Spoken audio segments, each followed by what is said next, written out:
리차드 제이콥슨이라고 하는 분은 탈교회, 교회의 이익에 집착이 없는 기독교라고 하는 책의 저자입니다. 이분은 아주 제도적인 교회에서 굉장히 큰 교회를 이루고 소위 말하는 성공한 그런 목사였는데요. 어느 날 이분이 자기 스스로를 교회 무정부주의자라고 부르면서 제도, 조직, 위계, 교회를 키우기 위해서 다 필요한 거죠. 어떤 제도, 그리고 소그룹 조직, 그리고 위계 질서, 직분으로 해서 이거를 다 배제한 관계적 모임으로서의 교회를 선언하고 그런 교회를 지향하기 시작을 했습니다. 그 경험을 가지고 이 탈교회라고 하는 그런 책을 썼는데요. 맨 앞에 서문에 미국 상원의 채플린 상임 목사인데요. 리차드 헬버슨의 이야기를 인용을 했습니다. 태초에 교회는 살아계신 예수를 중심으로 하는 사람들의 교제였다. 본래 교회의 중심은 예수였다라고 하는 이야기죠. 교회의 중심은 예수였다. 센터링이라고 표현을 했는데요. 교회의 중심은 예수였다. 그리고 교회는 그리스로 옮겨 철학이 되었다. 다시 교회는 로마로 옮겨 제도가 되었다. 이어 교회는 유럽으로 퍼져 문화가 되었다. 결국 교회는 미국으로 옮겼고 거기서 기업이 되었다. 예수가 중심이었던 교회가 계속해서 이 교회의 중심이 되어지는 지역으로 옮겨가면서 예수가 중심이 아닌 다른 것이 중심이 되는 그런 과정을 쭉 이렇게 우리들에게 설명을 해 주었고, 마지막으로 자기가 살고 있는 미국에 와서는 교회가 이윤을 추구하는 기업이 되었다라고 그렇게 이야기를 했습니다. 묻지 않을 수가 없죠. 그러면 한국의 교회가 와서 그러면 한국에서는 교회의 중심이 뭐가 중심이 되었을까라고 하는 질문을 하지 않을 수가 없는데요. 이건 뭐 각자가 다 다른 대답을 내릴 것 같습니다. 본래 교회는 예수 그리스도가 중심이었는데 우리가 다 이거는 동의하죠. 이게 말로는 우리가 다 동의를 하는데 실제로 그러면 오늘날 한국에서 교회의 중심이 예수 그리스도인가라고 하는 질문을 하지 않을 수가 없습니다. 교회가 그리스에서 타락이 되면서 교리가 교회의 중심이 되었죠. 한국 교회에서도 교리를 굉장히 강조해서 교리가 예수보다 더 중요할 때가 많습니다.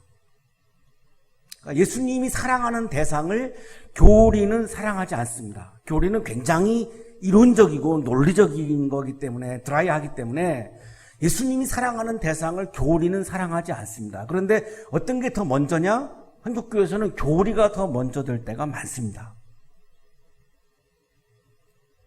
교회가 로마에서 제도가 되면서 위계 질서가 교회의 중심이 되었습니다. 그래서 로마 카톨릭은 그 위계 질서가 굉장히 엄격합니다. 그래서 지금도 교황이 한마디면 전 세계의 카톨릭 교도 신도들이 다 그거를 따르죠. 지금 코로나 상황에서도 카톨릭에서는 이런 문제가 발생하지 않습니다. 왜냐하면 거기는 굉장히 중앙 집권적이기 때문에 이 추기경이 한마디 하면 전 모든 한국에 있는 카톨릭 교회가 다 그거를 따릅니다. 그러나 개신교는 다 개교회주의이기 때문에 따르지 않고 명령할 사람조차도 없는 거죠. 이런 차이가 있는데요. 유교 질서가 굉장히 강한 것이 로마 교회입니다. 자, 한국 교회도 장로, 권사, 집사라고 하는 유교 질서가 굉장히 엄격하게 이루어져 있죠. 교회가 유럽에서 문화가 되면서 예술이 교회의 중심이 되어서 그 당시에 르네상스 미술이 어마어마한 교회의 지원으로 그 화가들에게 굉장히 많은 돈을 지불해야 되는데요. 그것을 다 교회가 지불했던 겁니다. 그러니까 르네상스 미술이 굉장히 꽃피웠던 거는 교회의 중심이 예술이었습니다. 그래서 성당에 가면은 다 어마어마한 벽화들이 다 그려져 있죠. 교회가 미국에서 기업이 되면서 이윤이 교회의 중심이 되었다. 기업은 당연히 이윤을 추구하는 거가 당연한 거죠. 네. 기업은 당연히 이윤을 추구하고 이익을 추구하는 게 기업입니다. 그건 아무도 나쁘다고 얘기하지 않습니다. 자, 그런데 교회가 이윤을 추구한다? 교회가 이익을 추구한다? 이거는 동의하지 못하는 사람들이 아마 많을 거라고 생각합니다. 왜냐하면 교회는 기업이 아니기 때문에 그런 거죠. 이윤을 추구하는 것이 아니라 오히려 손해봐야 되고 희생해야 되고 오히려 내 것을 나눠줘야 되는 거고 재정이 밑바닥에 갈 때까지 우리가 가지고 있는 것을 어려운 사람들한테 나누어줘야 되는 거를 모든 비신자들도 교회를 그렇게 생각하지, 교회가 이윤을 추구해서 교인의 숫자를 늘리고 그래서 헌금의 액수를 더 늘리고 예산을 더 늘려서 통장에 많은 돈이 채워지고 부동산을 사가지고 그 부동산이 또 굉장히 또 이렇게 올라가면서 교회의 재산이 많아지고 뭐 이런 거를 교회라고 생각하지 않죠. 일반인들조차도. 자, 그런데 이 제이콥슨이 볼 때에 미국에서는 교회가 이윤을 추구하는 기업이 되었다라고 얘기를 하는 건데요. 우리 한국 교회도 이러한 모습들이 있죠. 여기 다 존재합니다. 지금 여기 나와 있는 제이콥슨이 얘기하는 것들이 지금 다 존재합니다. 이 이외에도 또 여러 가지들이 교회의 중심으로 자리 잡는 것이 또 있을 거라고 저는 생각을 하는데요. 오늘의 성서일과는 신앙과 교회의 중심은 예수 그리스도이다라고 하는 것을 강조하는 말씀입니다. 너무나 기독교의 핵심이고요. 그리고 기본이죠. 교회의 핵심은 예수 그리스도. 그 어떤 것도 교회의 중심이 될 수가 없다는 거죠. 우리가 신앙생활을 하는 것도 핵심은 예수 그리스도를 믿는 거죠. 이외에 어떤 것도 우리들의 신앙생활의 중심이 될 수 없다는 말씀입니다. 아주 지극히 당연하고 기본적인 말씀인데 사실은 이게 잘 이루어지지 않고 있기 때문에 오늘의 성서일과가 우리들한테 굉장히 주는 메시지가 굉장히 강렬합니다. 예수님께서 빌립보의 가이사라 지방에 이르렀습니다. 이 가이사라 빌립보라고 하는 이 도시는 헬몬산 그 바로 밑에 있는 갈릴리 호수 북쪽에 자리 잡고 있는 그런 도시인데요. 이 지중해 연안에 가이사라가 있죠. 굉장히 아름다운 그 공연장을 가지고 있는 그런 도시인데 이거하고는 다른 도시입니다. 그래서 가이사라 빌립보라고 이렇게 구분을 하고 있는데요. 김영봉 교수의 소개입니다. 갈릴리 호수로부터 약 30km 정도 북쪽으로 가면 있다. 헬몬산의 남쪽 자락에 위치해 있다. 예수님이 활동하시던 사역하시던 갈릴리 호수에서 북쪽으로 한 32km 정도에 위치해 있습니다.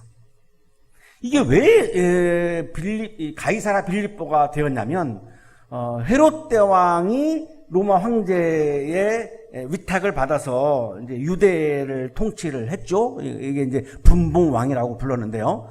헤롯 대왕이 죽습니다. 그러니까 내 아들에게 내 지역으로 나누어 가지고 이거를 나누어 줍니다. 근데 지금 이 가이사라 빌립보 지역을 다스린 아들이 빌립 1세입니다. 그러니까 이 사람이 여기를 자기의 이제 수도로 정했고, 그 당시 로마 황제가 이제 티베리우스인데, 이 티베리우스 황제를 위해서 도시를 세운 거죠. 그래서 로마 황제의 이름인 가이사랴, 그리고 자신의 이름인 빌립, 이거를 따가지고 합쳐서 가이사라 빌립보라고 이제 도시 이름을 그렇게 지은 겁니다. 예수님이 이곳에 제자들하고 함께 도착을 했고 예수님이 질문을 하신 거죠. 제자들한테 사람들이 인자를 누구라고 하느냐. 인자라고 하는 말은 아람어에서 나 자신을 가리키는 관용적인 표현입니다. 사람들이 나를 누구라고 하느냐 이렇게 물으신 거죠.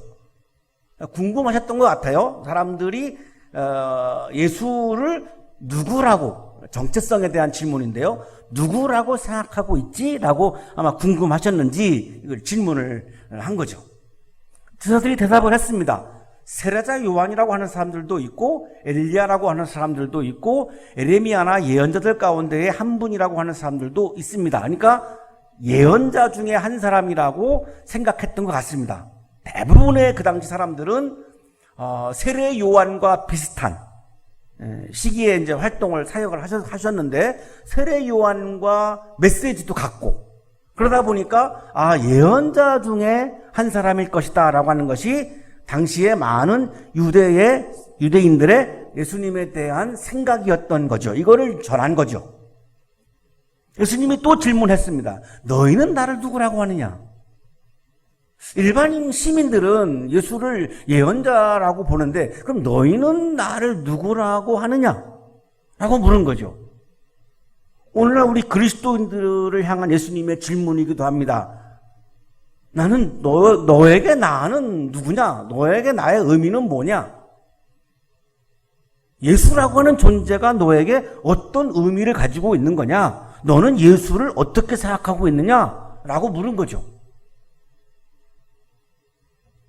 아마도 많은 그리스도인들은 나의 욕망을 채워주시는 분, 나의 욕망을 채워주시는 신, 내가 이룰 수 없는데 내가 도저히 나의 힘으로 내 욕망을 이룰 수 없는 것들을 해결해 주시는 분, 이렇게 생각하는 분들도 많을 것 같다고 생각이 듭니다.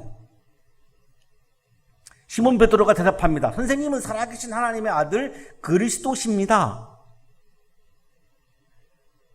예수님은 그리스도입니다. 이렇게 대답을 한 겁니다. 예수님의 정체성에 대해서 예수님이 너에게 누구냐라고 하니까 베드로가 예수님은 그리스도입니다. 라고 대답을 한 거죠.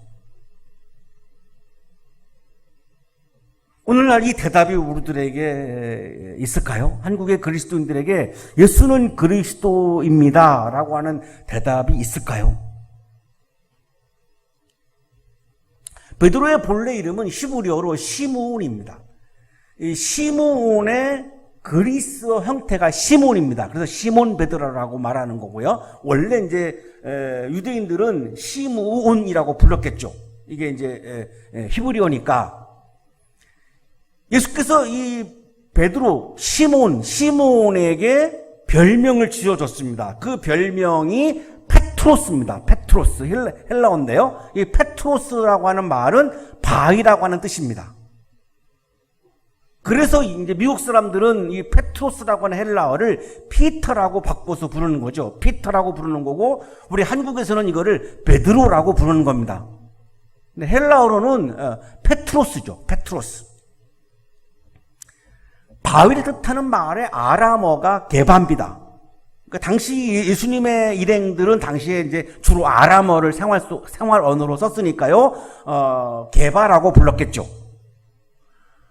이 다 반석, 돌, 락이라고 하는 뜻을 가지고 있는 그런 말들인데요. 요한복음 1장 42절입니다. 그런 다음에 시몬을 예수께로 데리고 왔다. 예수께서 그를 보시고 말씀하셨다. 너는 요한의 아들 시몬이로구나. 앞으로 너를 게바라고 부르겠다.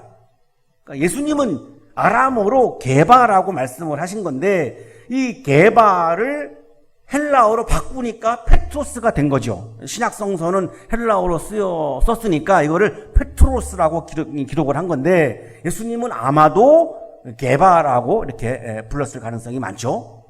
자, 이 시몬 베드로, 이 게바가, 페트로스가 예수님의 질문에 대해서 예수님은 그리스도입니다 라고 고백을 한 거죠. 이게 핵심입니다. 예수는 그리스도이다라고 하는 것이 기독교의 핵심이고 예수는 그리스도이다라고 하는 것이 우리들의 신앙생활의 핵심입니다. 예수는 헬라어로 예수고요.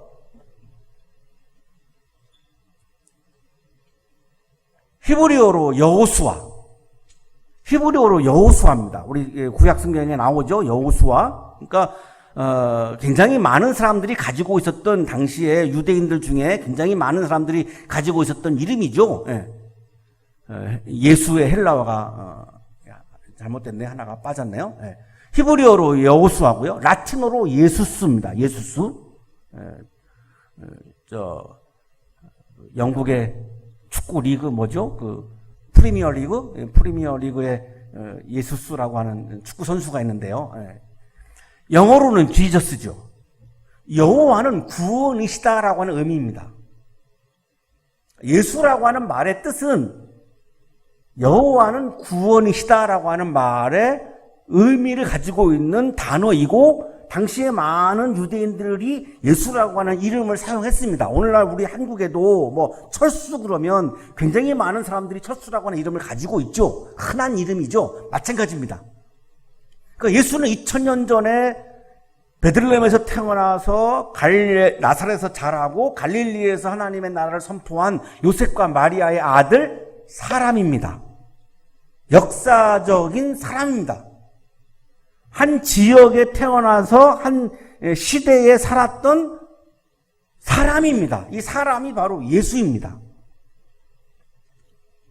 자, 그런데 그리스도는, 이 예수가 그리스도다라고 하는 건데, 그리스도는 헬라어로 크리스토스고요, 히브리어로 마시아어입니다. 마시아어. 이 마시아어를 우리가 그러니까 메시아 이렇게 부르는 거죠. 원래 히브리어 발음은 마시아어입니다. 마시아어. 이거를 이렇게 메시아라고 부릅니다. 그러니까 메시아와 그리스도는 같은 말입니다. 히브리어 메시아를 헬라어로 번역한 말이 그리스토스이죠. 그리스토스. 이거를 우리말로 우리가 지금 그리스도라고 부르는 거죠. 라틴어로 크리스투스. 영어로는 크라이스트. 한자로 중국 사람들은 기독이라고 부르죠. 기독교 할 때 이 기독이라고 하는 말은 그리스도를 말하는 겁니다. 크라이스트를 말하는 거예요. 자, 이 그리스도라고 하는 말의 의미는 기름 부음을 받은 자, 메시아, 구원자라고 하는 말입니다. 자, 예수는 그리스도이다라고 하는 말은 예수는 구원자이다라고 하는 의미입니다. 예수는 나를 구원해 주시는 분이다라고 하는 의미입니다. 그러니까 그리스도는 시간과 공간을 초월한 우주적인 존재, 하나님의 아들, 신적 존재죠. 예수는 사람이고 그리스도는 신입니다. 이거를 베드로가 한마디로 줄여서 예수는 그리스도입니다 라고 고백을 한 거죠. 최초로 한 겁니다. 이 신앙 고백은 베드로가 지금 처음으로 하고 있는 거예요. 예수는 다들 이제 제자들이 선생님 그렇게 불렀지 뭐 주님 그리스도 이렇게 부른 적이 없어요. 근데 처음으로 지금 베드로가 선생님은 그리스도입니다라고 하는 신앙 고백을 하고 있는 거죠. 하나님의 아들이라고 고백을 하고 있는 거죠. 결국은 이것 때문에 유대인들이 예수님을 죽인 겁니다. 유대인들은 예수가 하나님의 아들 신 그리스도가 아니라는 겁니다. 지금도 유대교인들은 예수는 인정합니다. 예수가 거기서 살았던 거 흔적을 다 알기 때문에 예수를 부정할 수는 없죠. 예수는 인정하지만 예수가 그리스도라고 하는 것을 부정하는 거죠. 메시아는 아직도 오지 않았다라고 하는 것이 유대교인들의 생각입니다. 이 예수가 그리스도다라고 하는 것을 받아들인 것이 그리스도인이고 예수는 그리스도가 아니다라고 주장하는 사람들이 유대교인들입니다. 여기서 갈라지는 거죠. 그러니까 기독교의 핵심은 그리스도인들의 핵심은 신앙생활의 핵심은 교회의 핵심은 예수는 그리스도입니다. 예수는 구원자입니다. 이것이 핵심인 거죠. 문제는 뭐죠? 그 예수의 자리에 이 신앙생활과 교회의 중심인 예수의 자리에 교회의 자리에 예수가 아닌 그리스도가 아닌 다른 것이 들어가 있을 때 문제가 발생하는 거죠. 이 아까 제이콥슨이 얘기를 했지만 문화가 중심이었을 때도 있었고 제도가 중심이었을 때도 있었고 교리가 중심이었을 때도 있었고 그걸 뭐 이윤이 중심일 때도 있었고 지금 쭉 그렇게 설명을 하고 있는데요. 예수가 중심이 아니고 그리스도가 중심이 아닐 때 그 교회는 교회의 정체성을 잃어버리게 되는 거죠. 마태복음 1장 1절입니다. 아브라함의 자손이요 다윗의 자손인 예수 그리스도의 계보는 이러하다. 마태복음은 이렇게 시작합니다. 왜 그러죠? 예수 그리스도의 족보로 왜 마태복음을 시작할까요? 성서의 주인공은 예수 그리스도이기 때문에 그런 겁니다. 성서의 주인공이 예수 그리스도라면 기독교의 주인공은 예수 그리스도죠. 자, 그런데 중세 시대에 어떻게 됐죠? 교황과 교회가 기독교의 주인공이 됐죠. 교회가 예수의 자리에 위치하면서 죄를 막 사해줬죠. 죄사함은 메시아 그리스도 구원자만이 할 수 있는 일인데 그거를 교황과 교회가 했죠. 그러니까 예수의 자리에 교회가 들어앉아 있고 예수의 자리에 교황이 앉아 있던 거죠. 이거는 기독교가 아니죠. 그래서 종교개혁자들이 종교개혁을 통해서 기독교의 주인공을 다시 예수 그리스도로 되돌려 놓은 사건이 바로 종교개혁입니다. 종교개혁의 핵심은 교황과 교회가 기독교의 주인공이 아니라 예수 그리스도가 기독교의 주인공이다라고 하는 것을 선언한 겁니다. 이게 종교개혁입니다. 그게 프로테스탄트입니다. 오늘날의 우리 개신교입니다. 그래서 솔라 크리스투스를 외친 거죠. 오직 예수 그리스도. 오직 예수 그리스도가 기독교의 주인공이고 교회의 주인공이고 우리들의 신앙의 핵심이다라고 고백을 한 거죠. 자, 그렇다면 오직 교회, 오직 목사는 기독교가 아닌 거죠. 오직 교회, 오직 목사를 만약에 부르짖는다면 그건 기독교가 아니잖아요. 그럼 그거를 뭐라고 부르느냐? 그거를 종파라고 부르는 겁니다. 섹트라고 부르는 겁니다. 통일교, 신천지 등은 주인공이 예수 그리스도가 아니라 교주인 사람이나 단체이죠. 그래서 우리는 통일교나 신천지를 기독교가 아닌 종파로 분류하는 거죠. 자, 그렇다면 우리가 통일교나 신천지 등을 교회로 인정하지 않기 때문에 이단 종파라고 부르는 건데요. 그 이유는 뭐냐면 주인공이 예수 그리스도가 아니고 사람이나 단체이기 때문에 우리는 그거를 근거로 해서 통일교나 신천지는 이단 종파라고 부르는 거죠. 그렇게 규정을 하는 거죠. 그래서 이단으로 분류하는 거죠. 자, 그렇다면 교회라고 하는 단체, 목사라고 하는 사람이 주인공이 된다면 똑같은 거 아니겠습니까? 기독교가 아니라 종파인 거죠.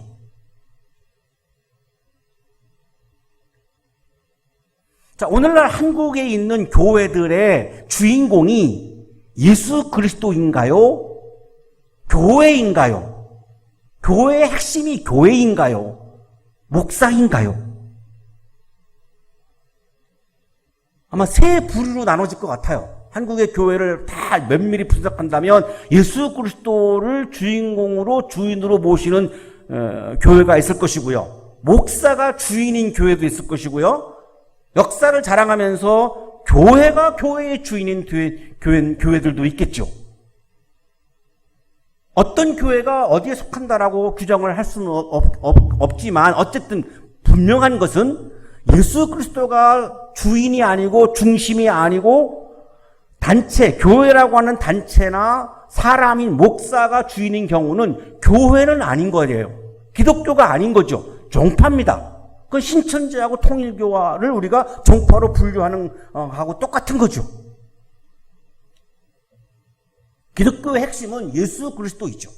우리들의 신앙생활의 핵심은 예수 그리스도이죠.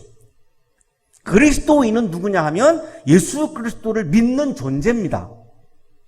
예수 그리스도를 믿는 존재는 예수를 그리스도로 믿는 존재입니다.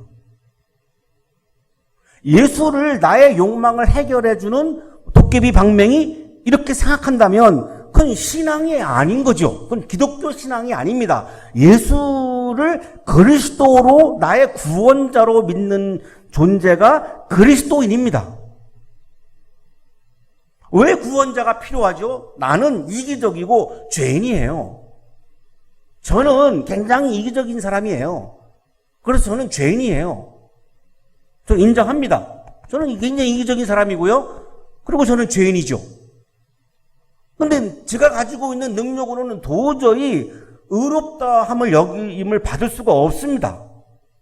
그 정도로 저는 이기적이고 굉장히 죄인이기 때문에 저의 이 죄성을 제 힘으로 해결할 방법이 없어요. 그러니까 나의 구원자이신 나의 그리스도이신 예수의 은혜가 아니고는 나는 이 죄의 문제를 해결할 수가 없어요. 예수 그리스도는 나의 욕망을 이루기 위해서 필요한 존재가 아니라 나의 죄의 문제를 해결해 주실 수 있는 구원자로 저는 믿는 거죠. 이게 바로 예수를 그리스도로 믿는 사람의 모습입니다. 예수를 그리스도로 믿으면 예수 그리스도를 나의 주인으로 모시게 되죠. 왜? 예수가 아니면 내가 내 이 실존의 문제를 해결할 방법이 없으니까요. 예수가 주인이지 내가 주인이 될 수가 없죠. 내가 내 문제를 내가 스스로 해결할 수 있다면 내가 그냥 주인을 하겠는데 내 문제를 내가 스스로 해결할 수 없으니 예수를 주인으로 모실 수밖에요. 예수를 주인으로 모시고 나니까 예수님의 꿈이 뭔지, 예수님의 소망이 뭔지, 예수님의 기도 제목이 뭔지 궁금해지더라고요.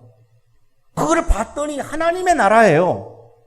오로지 예수님의 꿈은 하나님의 나라가 여기에 이루어지는 거예요. 그러니까 제가 예수를 주인으로 모시고 나니까 하나님의 나라를 이루기 위해서 그리스도의 말씀을 따라서 하루하루 한 발짝 한 발짝 인생의 길을 걸어가는 겁니다. 그 사람을 우리는 크리스천, 그리스도인이라고 부르는 겁니다.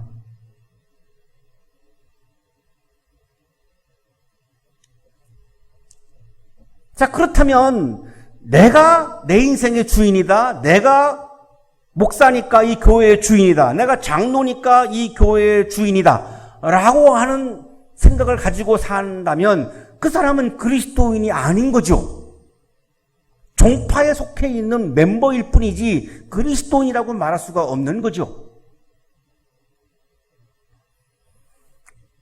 베드로가 그 고백을 한 거예요. 선생님은 그리스도이십니다. 나의 구원자입니다. 나의 메시아입니다. 라고 고백을 한 거죠. 그러니까 예수님이 반응을 하셨어요. 시몬 바요나야. 이 바요나는 요나의 아들 이런 뜻인데요. 그러니까 베드로의 아버지가 요한이라고 부르기도 했고 요나라고 부르기도 했습니다. 그러니까 시몬 바요나야, 너는 복이 있다. 그리스도인에게는 복이 있다는 거예요. 너에게 이것을 알려주신 분은 사람이 아니라 하늘에 계신 나의 아버지시다. 이 신앙은 내가 예수가 그리스도라고 고백하고 그 예수 그리스도를 나의 주인으로 모시고 교회의 주인으로 모시고 하는 이 그리스도인이 되는 사건은 하나님의 은혜로 이루어지는 것이지 그것은 나의 어떤 노력을 통해서 이루어지는 사건이 아니다라고 대답을 하시는 거죠. 나도 너에게 말한다. 너는 베드로다. 나는 이 반석 위에다가 내 교회를 세우겠다. 죽음의 문들이 그것을 이기지 못할 것이다. 김영봉 교수의 주석입니다. 성서의 전통에서 보면 새로운 이름을 부여받는 것은 그 사람의 새로운 역사가 시작되었다는 것을 의미한다. 야곱이 이름이 이스라엘로 바뀌죠. 그래서 이스라엘 역사의 시조가 됩니다. 사울이 바울로 바뀌죠. 이렇게 이름이 바뀌었다라고 하는 것은 뭐냐면 존재가 바뀌었고 삶이 새로운 인생이 주어졌다라고 하는 의미를 가지고 있는데요. 지금 베드로에게 새로운 이름을 예수님이 주시는 이유는 너는 이제 새로운 존재가 되었다. 드디어 네가 이제 그리스도인이 되었다라고 하는 선언입니다. 예수를 그리스도라고 고백을 했기 때문에 너는 이제 그리스도인이 된 거야. 그리스도인이라고 하는 새로운 존재가 된 거야 라고 하는 선언을 지금 예수님이 하고 계시는 거죠. 예수를 그리스도로 구원자로 주인으로 고백을 하고 예수 그리스도의 꿈인 하나님의 나라를 이루기 위해서 예수 그리스도의 말씀을 따라서 인생의 길을 걸어가는 바로 그 존재 그리스도인이 되었다라고 하는 선언을 베드로에게 예수님이 지금 하고 계시는 겁니다. 그리스도인은 바로 이 사람이 그리스도인입니다. 크리스찬이죠. 자, 그런데 예수를 그리스도로 고백하지 않고 내가 주인이고 교회가 핵심이고 교회의 이익과 이윤이 교회에서는 가장 중요하다고 생각을 한다면 예수를 그리스도로 고백을 하고 믿는 게 아닌 건데 그런데 교회는 나오잖아요. 그러면 그 사람은 누구냐? 교인인 거죠. 교인, 처치커머, 교인인 겁니다. 교인. 교회에 속해 있는 교회의 조직에서 직분을 가지고 있는 교인인 거죠. 자, 교인이냐 그리스도인이냐 이게 왜 중요하냐면 구원의 사건은 그리스도인에게 일어나는 사건이지 교인에게 일어나지 않습니다. 제가 목사라고 하는 이 신분 때문에 구원을 받을 수 없습니다. 제가 예수를 그리스도로 믿고 그리스도로 고백을 하는 그리스도인이 되어야 제가 구원을 경험을 하지, 제가 목사라고 하는 타이틀만으로 저는 구원을 경험할 수가 없습니다. 구원은 그리스도인에게 주어지는 사건이지 교인에게 주어지는 사건이 아니기 때문에 그렇습니다. 영적인 스승이죠. 어거스틴 교부. 바티칸 제2공의에서 설교를 했는데요. 이렇게 설교했습니다. 여러분을 위해서는 제 자신이 감독이지만 여러분과 더불어 있을 때는 저 역시 한 사람의 그리스도인, 크리스찬일 뿐입니다. 전자는 제가 떠맡고 있는 직능의 이름이지만 주교, 비숍, 제가 성직자라고 하는 것은 제 맡고 있는 직능의 이름이지만 후자, 크리스찬은 제가 받은 은총의 이름입니다. 전자는 위험을 뜻하지만 제가 성직자라고 하는 이 직능은 저에게 굉장히 위험한 요소입니다. 후자는 구원을 의미합니다.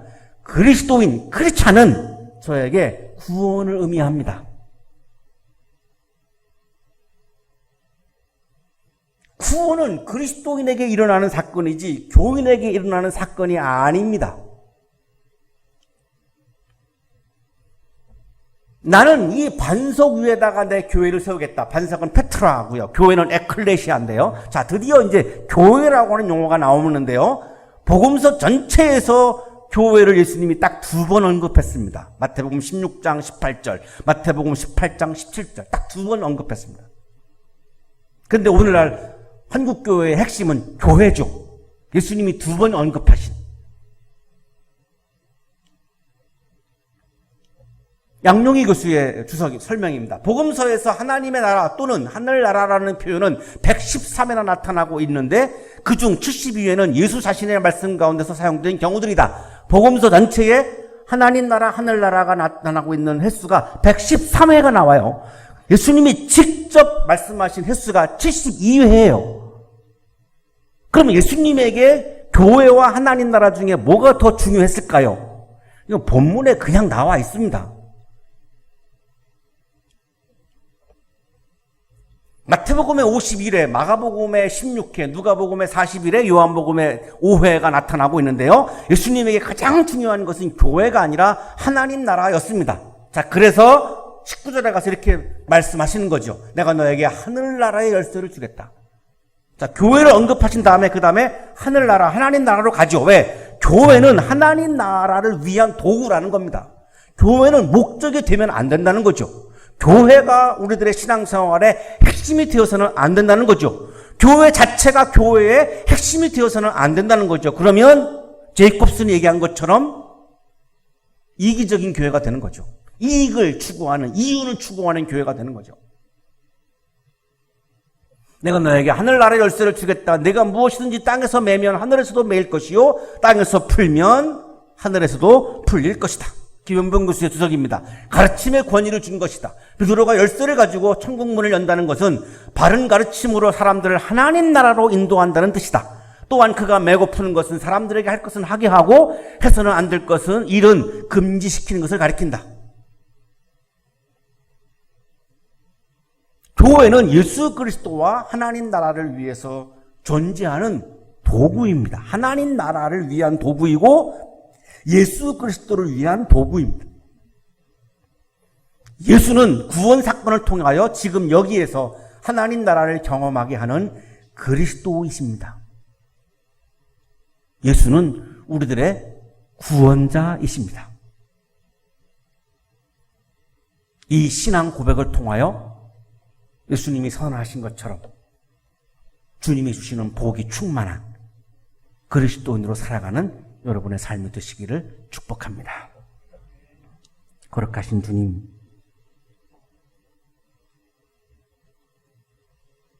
예수가 그리스도임을 믿습니다. 고백합니다. 예수께서 나의 주인이심을 고백합니다. 예수님의 말씀을 따라서 예수님이 가장 중요하게 여겼던 하나님의 나라를 이루기 위해서 오늘도 하루하루 한 발자국 한 발자국 말씀을 따라서 살아가는 그리스도인이 되게 하셔서 주님이 주시는 복이 충만케 하여 주옵소서. 예수 그리스도의 이름으로 기도하옵나이다.